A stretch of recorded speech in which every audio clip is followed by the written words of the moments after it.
Hi friends, ಎಲ್ರಿಗೂ ನಮಸ್ತೆ ಸ್ನೇಹಿತರೆ. ಬನ್ನಿ, ಇವತ್ತು ಯಾವುದು ಮಸಾಲೆನ ರುಬ್ಬೋದು ಇಲ್ಲ, ಹರಿಯೋದು ಇಲ್ಲ, ಹಾಗೆಯೇ ಈಸಿಯಾಗಿ ಸಿಂಪಲ್ಲಾಗಿ ಸೋರೆಕಾಯಿ ಸಾಂಬಾರು ಮುದ್ದೆ ಯಾವ ರೀತಿ ಮಾಡ್ಕೊಳ್ಳೋದು ಅನ್ನೋ ವಿಧಾನನ ಇವಾಗ ನೋಡೋಣ ಬನ್ನಿ ಸ್ನೇಹಿತರೆ. ನಾನಿಲ್ಲಿ ಮೊದಲನೇದಾಗಿ ಕುಕ್ಕರ್ ತೊಗೊಂಡಿದ್ದೀನಿ. ಕುಕ್ಕರಿಗೆ ಬಂದುಬಿಟ್ಟು 1 ಗ್ಲಾಸಷ್ಟು ಬೇಳೆ ಮತ್ತು ಅದನ್ನು ತೊಳೆದು ವಾಶ್ ಮಾಡ್ಕೊಂಡಿದ್ದೀನಿ. ಅದ್ರ ಜೊತೆಲಿ ನಾನು 2 ಟೊಮೊಟೊನ ಹಾಕಿ ವಿಸಲ್ ಮಾಡ್ಕೊಳ್ತೀನಿ. 2 ವಿಸಲ್ ಮಾಡ್ಕೊಂಡ್ರೆ ಸಾಕು, ಬೇಳೆ ಬೆಂದೋಗ್ಬಿಡುತ್ತೆ. ಅಷ್ಟರಲ್ಲಿ ನಾವು ಸೋರೆಕಾಯಿನ ಕಟ್ ಮಾಡ್ಕೊಳ್ಳೋಣ ಸ್ನೇಹಿತರೆ. ಇದು ಬಂದುಬಿಟ್ಟು ನಾಟಿ ಸೋರೆಕಾಯಿ. ಈ ಸೋರೆಕಾಯಿ ಬಂದುಬಿಟ್ಟು ನಾವು ಊರಿಂದ ತೊಗೊಂಡು ಬಂದಿದ್ದೀವಿ. ನೋಡಿ, ಈಸಿಯಾಗಿ ಈ ಥರ ಸೆಂಟ್ರದ್ದು ತಿರುಳು ಮತ್ತು ಸಿಪ್ಪೆ ಎಲ್ಲನೂ ಸಹ ನಾನು ತಕ್ಕೊಂಡ್ಬಿಟ್ಟು ಈ ರೀತಿಯಾಗಿ ನಾನು ಕಟ್ ಮಾಡ್ಕೊಳ್ತಾ ಇರ್ತೀನಿ. ಸೋರೆಕಾಯಿ ಬಂದುಬಿಟ್ಟು ತುಂಬ ತಂಪು, ಇದರಲ್ಲಿ ಜ್ಯೂಸ್ ಮಾಡಿಕೊಂಡು ಸಹ ನಾವು ಕುಡಿತೀವಿ.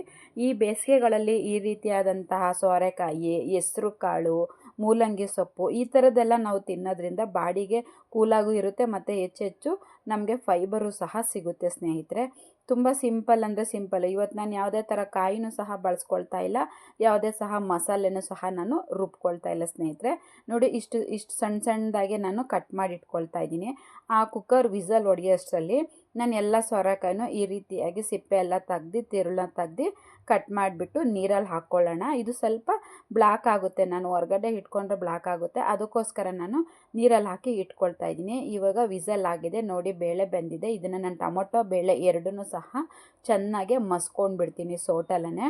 ಈ ರೀತಿ ಮಸ್ಕೊಂಡ್ಬಿಟ್ಟು ಸೈಡ್ಗೆ ಇಟ್ಕೊಂಡು ಬಿಡೋಣ. ನೋಡಿ, ನಾನು 2 ವಿಸಲ್ ಹೊಡೆಸಿದ್ದೆ. ಟೊಮೊಟೊ ಮತ್ತು ಬೇಳೆ ಎರಡೂ ರೆಡಿ ಆಗಿದೆ ಸ್ನೇಹಿತರೆ.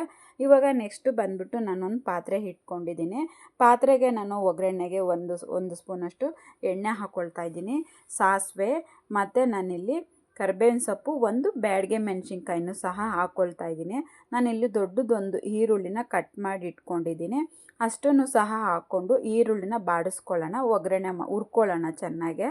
ಮತ್ತು ಸೋರೆಕಾಯಿ ನಾವೇನು ಬೇಯಿಸ್ಕೊಳ್ಳೋದೇನು ಬೇಕಾಗಿಲ್ಲ, ಅದು ತುಂಬ ಎಳೆ ಸೌತೆಕಾಯಿ ಆಗಿರೋದ್ರಿಂದ ನಮಗಿಲ್ಲಿ ಒಗ್ಗರಣೆಲೆ ಬೆಂದೋಗ್ಬಿಡುತ್ತೆ. ನಾನು ಇವಾಗ ಈರುಳ್ಳಿ ಕೆಂಪಾಗಿದೆ. ಈರುಳ್ಳಿ ಆದಮೇಲೆ ನಾನು ಇದನ್ನು ನೀರು ತೆಗ್ದು ನೀರು ಮಡಿಗಟ್ಟಿ ಇಟ್ಕೊಂಡಿದ್ದೀನಿ. ಆ ಸೋರೆಕಾಯಿನ ಹಾಕ್ಕೊಂಡು ಚೆನ್ನಾಗಿ ಒಗ್ಗರಣೆಯಲ್ಲಿ ಹುರ್ಕೊಳ್ಳೋಣ ಸ್ನೇಹಿತರೆ. ಇದೊಂಥರ ನಾವು ಮಟನ್ ಚಿಕನ್ನ ನಾವು ಒಗ್ಗರಣೆಗೆ ಹಾಕ್ದಾಗ ಅದು ಹೇಗೆ ನೀರು ಬಿಟ್ಕೊಳ್ಳುತ್ತೋ, ಈ ಸೋರೆಕಾಯಿ ಸಹ ಅದೇ ಥರ ನಾವು ಇದನ್ನು ಸುತ್ತ ಒಗ್ಗರಣೆ ಮಾಡ್ಕೊಂಡ್ಬಿಟ್ಟು ಒಂದು ಸ್ವಲ್ಪ ಹೊತ್ತು ಮುಚ್ಚಿಟ್ಬಿಟ್ರೆ ಸಾಕು, ಇದರಲ್ಲೂ ಸಹ ನೀರು ಬಂದ್ಬಿಡುತ್ತೆ. ಅದೇ ರೀತಿಯೇ ಬರುತ್ತೆ ಸ್ನೇಹಿತರೆ. ಇವಾಗ ನಾನು ಇದೆಲ್ಲ ಮಿಕ್ಸ್ ಮಾಡ್ಕೊಂಡಿದ್ದೀನಿ. ಮಿಕ್ಸ್ ಮಾಡಿಕೊಂಡು ಒಂದು 2-3 ನಿಮಿಷ ಇದನ್ನು ಸ್ವಲ್ಪ ಮುಚ್ತೀನಿ, ಲಿಡ್ನ ಕ್ಲೋಸ್ ಮಾಡ್ಕೊಳ್ತೀನಿ. ನೋಡಿ, ನಿಮಗೆ ನೋಡಿದ್ರೆ ಗೊತ್ತಾಗುತ್ತೆ, ಅದು ಹಾಕ್ಬೇಕಾದ್ರೆ ಎಷ್ಟೊಂದು ಕಾಣಿಸ್ತಾ ಇತ್ತು. ಇವಾಗ ಅದು ಒಳಗಡೆ ಎಲ್ಲ ನೀರು ಬಿಟ್ಕೊಂಡು ಕೆಳಗಡೆ ಕುಗ್ಗೋಗಿದೆ. ನೋಡಿ, ತುಂಬ ಎಳೆದಾಗಿರೋದ್ರಿಂದ ಈಸಿಯಾಗಿ ಬೆಂದೋಗ್ಬಿಡುತ್ತೆ. ಇವಾಗ ನಿಮ್ಗೆ ನೋಡಿದ್ರೆ ಗೊತ್ತಾಗ್ತಿದೆ, ಕಲರೆಲ್ಲ ಚೇಂಜ್ ಆಗಿದೆ. ಇವಾಗ ಬಂದುಬಿಟ್ಟು ನಂಗೆ ರುಚಿಗೆ ಎಷ್ಟು ಬೇಕೋ ಅಷ್ಟು ಉಪ್ಪು ಹಾಕ್ಕೊಳ್ತೀನಿ. ನಾವು ಸೋರೆಕಾಯಿ ಒಗ್ಗರಣೆ ಮಾಡ್ತಿದ್ದಾಗಲೇ ಉಪ್ಪು ಹಾಕ್ಕೊಂಡ್ರೆ ಆ ಸೋರೆಕಾಯಿ ಬಂದುಬಿಟ್ಟು ಉಪ್ಪಿನ ಅಂಶನೆಲ್ಲ ಹಿಡ್ಕೊಳ್ಳುತ್ತೆ.